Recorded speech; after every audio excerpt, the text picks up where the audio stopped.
बिस्मिल्लाहिर्रहमानिर्रहीम। अस्सलाम वालेकुम नाज़रीन, मैं हूँ सलीम खटक और आप देख रहे हैं सलीम खटक यूट्यूब चैनल।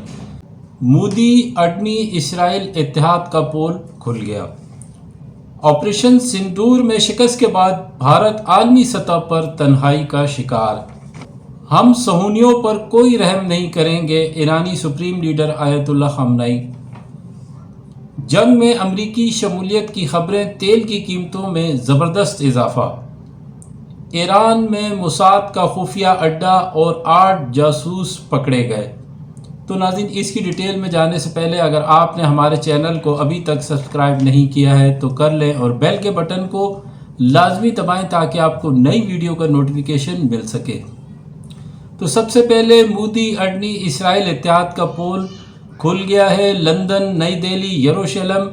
बीबीसी की हालिया तहकीकी रिपोर्ट ने भारत और इसराइल के दरमियान गहरे होते खुफिया मुआशी और इंटेलिजेंस ताल्लुकात पर से पर्दा उठा दिया है। रिपोर्ट में भारतीय प्राइम मिनिस्टर नरेंद्र मोदी, कारोबारी टाइकून गौतम अडानी और इसराइली हुकूमत के दरमियान होने वाले गठजोड़ को बेनकाब किया गया है, जिसने खित्ते की सियासत और सिक्योरिटी के हवाले से नए सवालात खड़े कर दिए हैं। बीबीसी की वीडियो रिपोर्ट के मुताबिक इसराइल के तीसरे बड़े शहर हाइफा की बंदरगाह पर भारतीय कंट्रोल वाज़ेह हो चुका है। अडनी ग्रुप ने 2023 में इस बंदरगाह का 70% हिस्सा हासिल किया, जबकि 30% बाकी हिस्सा इसराइल के एक कारोबारी ग्रुप के पास है। ये बंदरगाह इसराइल की सबसे बड़ी ऑयल रिफाइनरी और गूगल, माइक्रोसॉफ्ट जैसी आलमी टेक कंपनियों के दफातर का मरकज़ है, जिससे इसकी स्ट्रेटजिक अहमियत वाज़ेह होती है।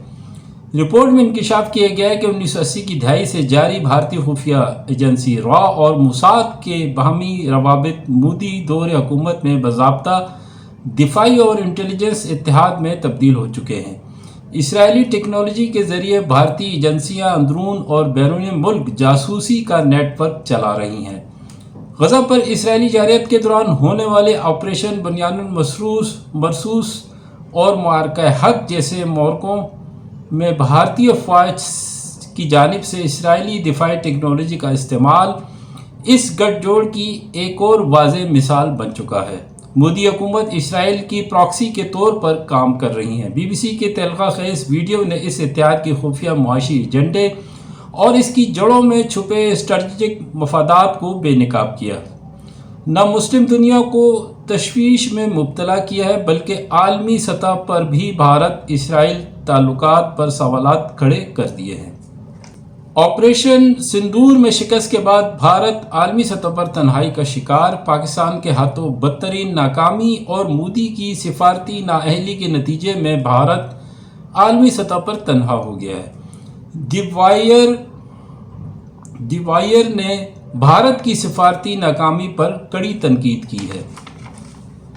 दी वायर के मुताबिक ट्रंप की मुदाखलत ने भारतीय मीडिया की जंगी जनूनियत पर मबनी बयानिए को खाक में मिला दिया। ट्रंप ने मसला कश्मीर को आलमी फोरम पर उठाकर पाकिस्तान के मौक़िफ़ को तक़वियत दी है। ट्रंप की मुदाखलत ने भारत की आलमी ताकत बनने की उम्मीदों पर पानी फेर दिया है। ट्रंप और सेंट्रल कमांड सेनेटकॉम के सरबराह जनरल तुरेला ने पाकिस्तान की खुलकर तारीफ की। सिफारती सतह पर पाकिस्तान की हिमायत बढ़ती जा रही है, जिनमें अमेरिका भी शामिल है। फील्ड मार्शल आसिम मुनीर को वाशिंगटन में अस्करी और हिकमत अमली की मजबूत शराकतदारी के लिए मदऊ किया गया है। हम सहूनियों पर कोई रहम नहीं करेंगे, ईरानी सुप्रीम लीडर आयतुल्लाह ख़ामनेई।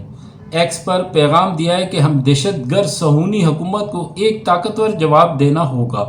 हम सहूनियों पर कोई रहम नहीं करेंगे। ऑपरेशन सादिक सोम की 10वीं लहर का आगाज़ हो चुका है, जिससे इसराइल एयर बेसिस पर बैलिस्टिक मिसाइल से हमला किया गया, जबकि 13 जून से अब तक ईरानी मिसाइल हमलों में 14 इसराइली हलाक और मुतअद्दिद ज़ख्मी हो गए हैं।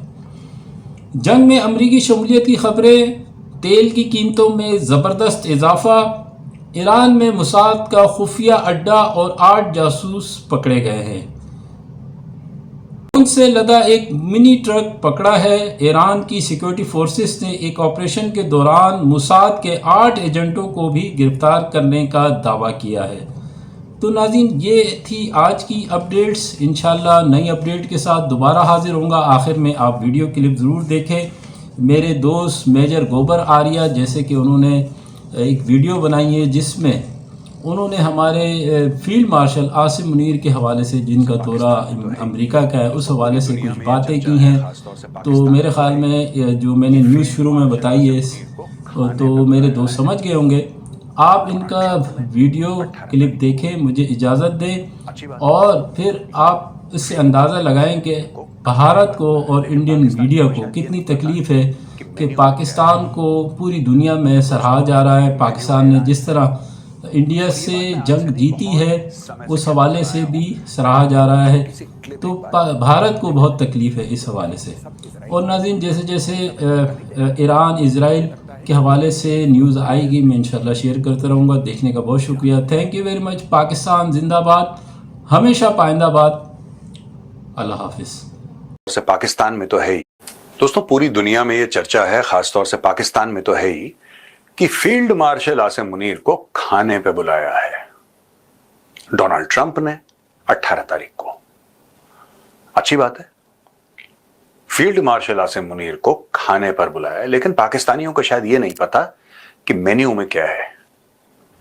दोस्तों, मेन्यू में ईरान है। और ये बात मैं आज से नहीं, बहुत समय से कहता चला आया हूं। मैं चाहता हूं ये छोटी सी क्लिप एक बार आप लोग देख लें। तो क्या ये सब इजराइल नहीं देख रहा है? क्या ये सब अमेरिका नहीं देख रहा है? मुझे लगता है कि they are going in for a major regime change operation in Iran, और ये सरकार पलट के रहेंगे। ये जो चल रहा है ना, ये मेन खाना नहीं है, ये डिस्ट्रैक्शन है। मेन जो खाना सर्व होगा ना, मेन दावत है, वो तेहरान में है दोस्तों। और ये पूरी अमेरिकन तैयारी कर रहे हैं कि वहां पे दो चीजें हो जाएं। एक तो वहां पे गृह युद्ध हो जाए, ईरान की बात कर रहा हूं मैं, ईरान के अंदर गृह युद्ध हो जाए, बहुत ज्यादा वहां पे अंदर की परेशानियां हो जाएं रेजिम चेंज के लिए। और दूसरी वो चीज चाहता है कि अगर मैटर मिलिट्री हो जाता है तो सबसे बड़ी बेट जो उनके लिए है दैट इज पाकिस्तान। जिस समय प्रेशर आया, आप ये मान के चलना कि अगले 6 महीने में या 8 महीने में they are making a move for Tehran. और 2025 में, मेरी एक और भविष्यवाणी आप याद रखिएगा, सेव करिए इस वीडियो को, 2025 में they will make a move for Tehran. ये सक्सेसफुल होंगे या फेल होंगे मुझे नहीं पता, आई डोंट नो, मुझे नहीं पता, हो सकता है फेल ही हो जाए, लेकिन they will make a move, they will somehow make a move for Tehran. I am talking about regime change in Tehran, मैं उसकी बात कर रहा हूं। अब दोस्तों, आपको पता लग गया होगा मैं बात क्या कहना चाह रहा हूं। आसिम मुनीर को बुलाया खाने पे, और ट्रंप जो कि कनाडा में था G7 की मीटिंग में, अचानक छोड़कर आ गया और पाकिस्तानी खुश हो गए। पाकिस्तानी जश्न मना रहे हैं। पाकिस्तानी सोशल मीडिया पे ये कह रहे हैं कि देखिए हमारा फील्ड मार्शल कितना बड़ा आदमी है कि अमेरिका का प्रेसिडेंट अपनी मीटिंग छोड़ के आ रहा है उनसे मिलने के लिए। अब देखिए दोस्तों, गलतफहमी का इलाज तो मेरे पास है नहीं है, और पागलपन का तो बिल्कुल भी नहीं है। तो जो पाकिस्तानियों को सोचना है वो सोचना है, लेकिन आज मैं आपको बताता हूं इसका असली कारण है क्या। जैसा आपने क्लिप में देखा, मैंने आपको वाज़ेह तौर पे बताया कि ये इंसान मीर जाफर है, ये गद्दारी करेगा। मैं क्यों ऐसा कह रहा हूं कि ये गद्दारी करेगा और किसके साथ गद्दारी करेगा? क्योंकि ये वफादारी के वादे करते हैं सबके सामने कि ईरान एक मुसलमान देश है और हम इनके साथ खड़े हैं और हम ईरान को कभी नहीं छोड़ेंगे। ये सारे के सारे वादे ये खुलेआम करते हैं, लेकिन पीठ पीछे कोई इनसे पूछे कि साहब आप क्यों गए हैं ट्रंप से मिलने के लिए? देखिए, अपने मुल्क में आसिम मुनीर कोई छोटा आदमी नहीं है। पाकिस्तान के अंदर सबसे बड़ा आदमी वही है, राइट? वो डोनाल्ड ट्रंप से मिलने आखिर जाएगा तो जाएगा क्यों? ये पाकिस्तानी जो खुशियां मना रहे हैं छिछोरी टाइप की, इनको पता ही नहीं है कि गेम क्या चल रहा है। और पाकिस्तानी ये वीडियो आप ये समझ लीजिए कि मैंने आपके लिए बनाया है, आपको बताने के लिए कि किस तरीके से आपके साथ गेम खेला जा रहा है। और ऐसी बात नहीं है कि पहले जनरल हैं जिनको यूएस प्रेसिडेंट ने बुलाया है पाकिस्तान से। ये कोई प्रोटोकॉल नहीं है कि यूएस का प्रेसिडेंट किसी और देश के आर्मी चीफ से मिले, लेकिन पाकिस्तान के आर्मी चीफ से यूएस के प्रेसिडेंट पास्ट में मिल चुके हैं। जनरल अयूब खान से मिले थे,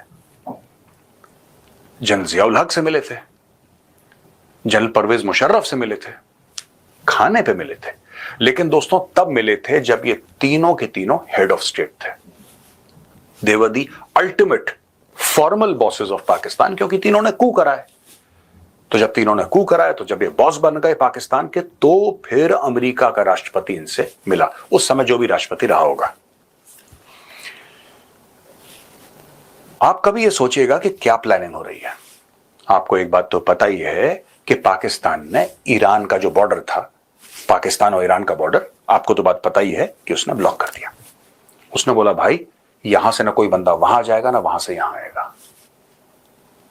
कुछ समय पहले हमने ये भी खबर आपको दी थी कि नूर खान बेस में अमेरिकन हैं, राइट? ये भी आपको पता है। तो 2+2 तो 4 ही होता है यार, किसी भी भाषा में, आप हिंदी में, इंग्लिश में 2+2 = 4। ये 2 + 2 4 ही होंगे। अब देखिए, बात यह है कि आसिम मुनीर को बैठाया जाएगा वहां पे, आसिम मुनीर से बातें करी जाएंगी और आसिम मुनीर को यह बताया जाएगा कि तुम बहुत अच्छे बच्चे हो यार, हम तुम्हें बहुत पसंद करते हैं, और बताओ तुम्हें क्या चाहिए। कि साहब इंडिया बहुत बुरा है, हमें भी अमेरिका ने पाकिस्तान की ओर हाथ बढ़ाया है, और कोई भी पाकिस्तानी मेरी बात को झुठला दे तो मैं इसी प्लेटफॉर्म में आके हाथ जोड़ के माफी मांगूंगा। अगर कोई पाकिस्तानी झुठला दे जो मैं अब बोलने वाला हूं, जब कभी अमेरिका ने हाथ बढ़ाया पाकिस्तान की ओर, पाकिस्तान में खून बहा है। ये सारा का सारा जो अफगानिस्तान में हुआ, किसने करवाया? अमेरिकन ने तो करवाया। और पाकिस्तानी फौज लालची फौज। जैसे एक जमाने में जियाउल हक बिका और पाकिस्तान में रेडिकलाइजेशन हुआ। अब दोस्तों मैं आपको बताता हूं कि हुआ क्या इतिहास में, तो आपको प्रेजेंट समझ में आ जाएगा। जब जियाउल हक बिका ना, अमेरिकन डॉलर्स के वजन से जब वो नीचे दबा, तो पाकिस्तान में कालिशनकोव का कल्चर आया जो पहले नहीं था। पाकिस्तान में ड्रग्स का कल्चर आया जो पहले नहीं था। ये बाद में आया, इसको लाया गया पाकिस्तान के अंदर, राइट? जब परवेज मुशर्रफ के साथ हाथ मिलाया, तो फिर पाकिस्तानी जो गाना गाते हैं ना कि 80,000 हमारी जानें चली गई and front line state war on terror, ये तब हाथ मिलाया था। अब ये तीसरे हाथ मिलाने के लिए बुलाया जा रहा है आसिम मुनीर को। आज ये 18 तारीख, ठीक है? अब ये इंडिया है, वो अमेरिका है, तो समय में फर्क होगा, लेकिन जब भी उनका लंच होगा तो लंच में ईरान पेश किया जाएगा and Trump will tell him very directly कि field marshal, this is my expectation from you, this is my expectation from you. और पाकिस्तानी फौज करेगी। हां, दूसरी सूरत यह हो सकती है कि चीन की तरफ से भयानक प्रेशर आ जाए। यह भी हो सकता है कि चीन की तरफ से भयानक प्रेशर आ जाए, और यह भी हो सकता है कि आसिम मुनीर या तो चाइना चला जाएगा, या कोई बड़ा आदमी पाकिस्तान से, कोई बड़ा आदमी, कोई मंत्री, कोई वजीर आजम, कोई भी हो बड़ा आदमी, हो सकता है चाइना चला जाए। कोई मंत्री, कोई वजीर आजम, कोई भी हो बड़ा आदमी, हो सकता है चाइना चला जाए एक विजिट के लिए। और ये जो होगा, ये जो विजिट होगी पूरी, ये अगले 2-3 हफ्ते में हो जाएगी। जो किसी पाकिस्तानी की चीन को होनी है, हो जाएगी 2-3 हफ्ते में। फिर मैं आपको यह बताता हूं दोस्तों कि आखिर अमेरिका चाहता क्या है पाकिस्तान से। पाकिस्तान की एयर स्पेस इस्तेमाल करना, पाकिस्तान के एसेट्स इस्तेमाल करना, पाकिस्तान के बॉर्डरिंग इलाकों का इस्तेमाल करना। आज की तारीख में खमेनी जो है वो बंकर के अंदर छुपा हुआ है, और अगर टोटल सरेंडर नहीं करते ईरानी, तब यह पाकिस्तानी तुरुप का इक्का खेला जाएगा। पाकिस्तानी ऑलरेडी ईरानियों से गले मिल चुके हैं दोस्तों, और पीठ में खंजर वही डाल सकता है जो गले मिला हो।